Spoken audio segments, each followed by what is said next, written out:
आप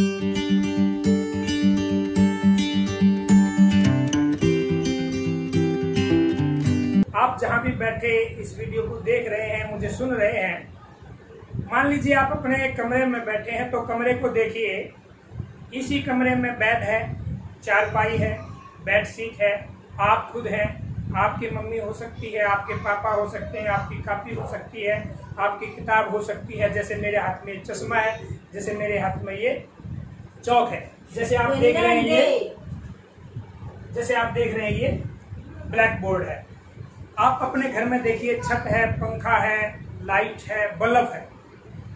मतलब क्या हुआ कि जितनी चीजों के नाम हमने गिनाए हैं, जो आप अपने घर में किसी कमरे में बैठे देख रहे हैं, वो सारी की सारी चीजें क्या है, इन्हें समझने का प्रयास कीजिए। क्योंकि आपका नाम है, मान लीजिए आपका नाम रमेश है, आपका नाम तमन्ना है, आपका नाम प्रीति है, आपका नाम ज्योति है, आपका नाम अशोक है, आपका नाम रघुवीर है, ये नाम है। इसी तरह से आपके पिता का कोई नाम हो सकता है, आपके गांव का कोई नाम हो सकता है, आपके जिले का कोई नाम हो सकता है। मान लीजिए आप हरियाणा प्रदेश के करनाल जिले में रहते हैं, या हरियाणा प्रदेश के गुड़गांव जिले में रहते हैं, या हो सकता है आप तमिलनाडु के पुडुकोट्टई जिले में रहते हैं, या हो सकता है आप बिहार के सारण में रहते हैं, या हो सकता है आप उत्तर प्रदेश के मुजफ्फरनगर में रहते हैं। ये नाम है। इसी तरह से जो आज का हमारा विषय है कि जिनके भी हमने नाम गिने, अर्थात जिसका भी कोई नाम है, उसको हम व्याकरण की भाषा में संज्ञा कहते हैं। आप नोट कर सकते हैं, अगर नोट करना चाहें तो व्याकरण की भाषा में उसको हम संज्ञा कहते हैं। अब जैसे हमने देखा, ये सारा जो हमने गिना था, तो उसको हम अलग अलग भी कर सकते हैं। जैसे 2-4 उदाहरण लेंगे। हमने गिना था एक नाम अशोक, हमने एक नाम गिना था करनाल।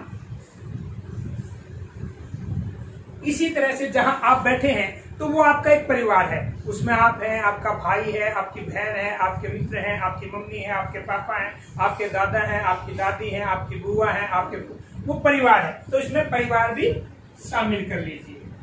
ठीक इसी तरह से, चूंकि आप विद्यार्थी हैं और आप इस वीडियो को देख रहे हैं, तो मैं एक शिक्षक हूं, इन दोनों को भी शामिल कर लीजिए, एक शिक्षक और एक विद्यार्थी।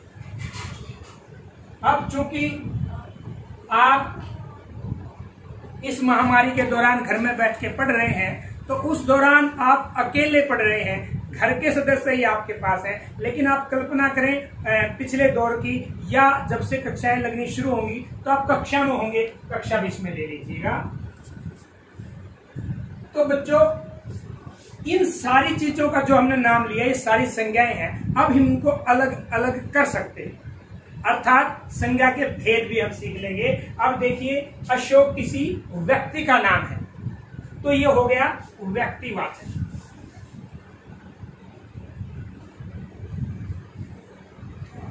इसी तरह से शिक्षक एक जाति है, क्योंकि अध्यापक एक जाति है, जैसे गधा एक जाति है, पशु एक जाति है, तो ये हो गया जातिवाचक।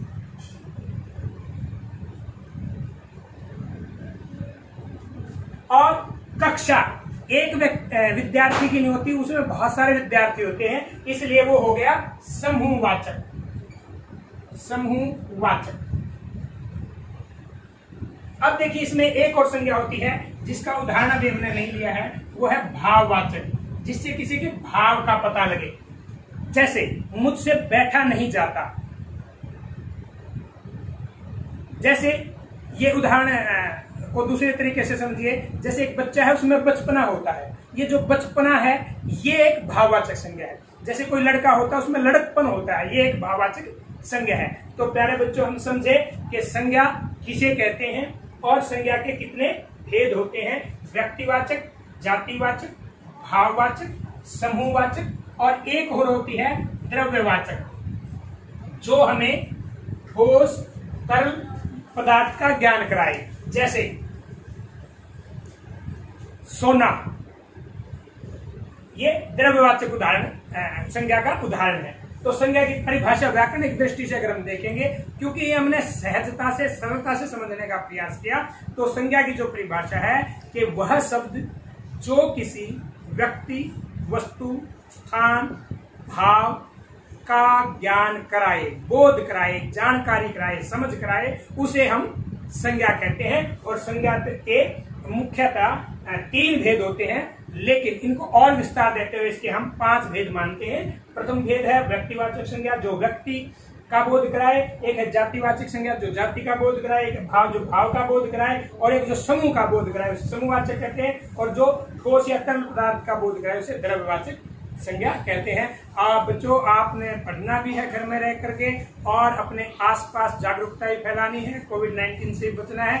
आपको ये वीडियो अच्छी लगी हो तो इसे शेयर भी कीजिएगा। बहुत बहुत धन्यवाद।